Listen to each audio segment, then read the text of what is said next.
How did it feel to get turned away at that door today? Well,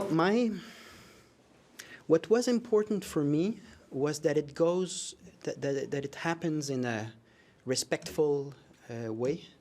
So I was worried of anything that was negative, because it's a burden for the sergent d'armes as well to be in that situation. So I'm just very happy that from a human standpoint, it was very respectful, and we smiled, saying, I know you're doing your job.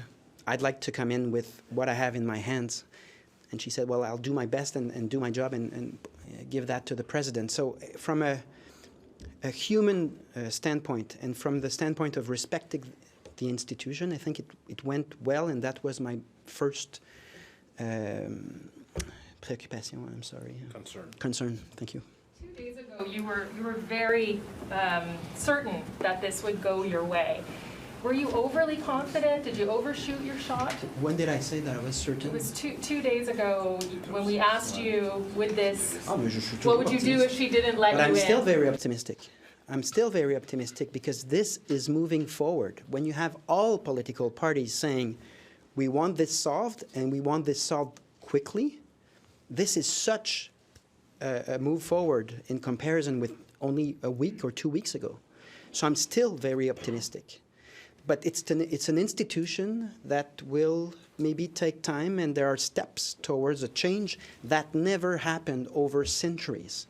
So we're aiming at something difficult to change, and we are very close to that objective being achieved. So I'm still very optimistic. Do you think you won between now and the election campaign, when, for example, the CEQ said that it was not a priority, and now you have this motion in front of you? It did change, because in debates it was said that it was not a priority, and now it's a priority for everyone, and it generates as well a conversation on the importance of democracy and the space we want for democracy in Quebec. So it's all very positive. But I think at the end, when we achieve that, democracy will win. And until we have achieved that, we cannot talk of a win. We need to make sure that at the end, what is written on that motion is actually material, actually happens. And I hope, really hope, because we can do that next week. We could do that tomorrow. So I hope that this is all behind us and is a success over the next week. A technical question. Mr. Zanetti's Bill 190 is tabled today. It's now on the order paper. Exactly. I've looked at the order paper for tomorrow. The CAC's bill is not, there's no préavis of the CAC's bill for tomorrow. So the earliest the CAC could table a bill would be Tuesday or Wednesday, I guess. So what I'm trying to say is that it doesn't seem that such a bill would be adopted before Christmas. So you're going to wait a while, and that's fine with you. Is that what? Well, I think there's a judgment of the population on how the government will behave. They have a vast majority, 90 representatives, and if they say that they want to solve this and then they do nothing about it, as they did during the previous legislation, of course people are following this and will say this is not good faith, this is not correct. So I'm not expecting them to do that, because people who follow, and there are a lot of people following the outcome of that adventure, is people are expecting that the government, with all the power they have, play in good faith and put forward their bill, since there's already a bill in place. So they might take this one, or if it's their own bill because they want to say it's their law, fine. But people, I don't think, will react very well if they procrastinate and act as if there's no issue to be dealt here.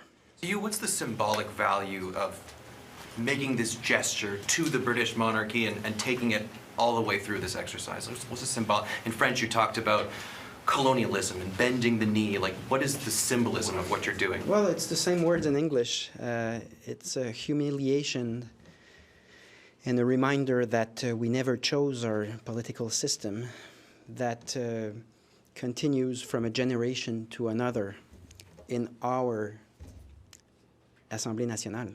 So at some point it has to stop and it has to change. And for that to happen, We need to persevere and stand still, even though sometimes an institution may take time or may take a path that we didn't expect. But since the population is vast, the vast majority of the population is behind us, I think it will happen. You think other provincial parties in other provinces even could see your example and be like, maybe we could do that? Oh, I get videos, people writing or making videos in British Columbia, Ontario, Alberta, saying it's very important, Paul Saint-Pierre Plamondon. And we might, we'll see how it resonates around the world, but we know that many countries are really taking a different perspective on population dominating others from a military, political, and financial standpoint. This is not an acceptable order. And so I think many people around the world will ask themselves, where are we at in terms of democracy, and what can be done to improve democracy?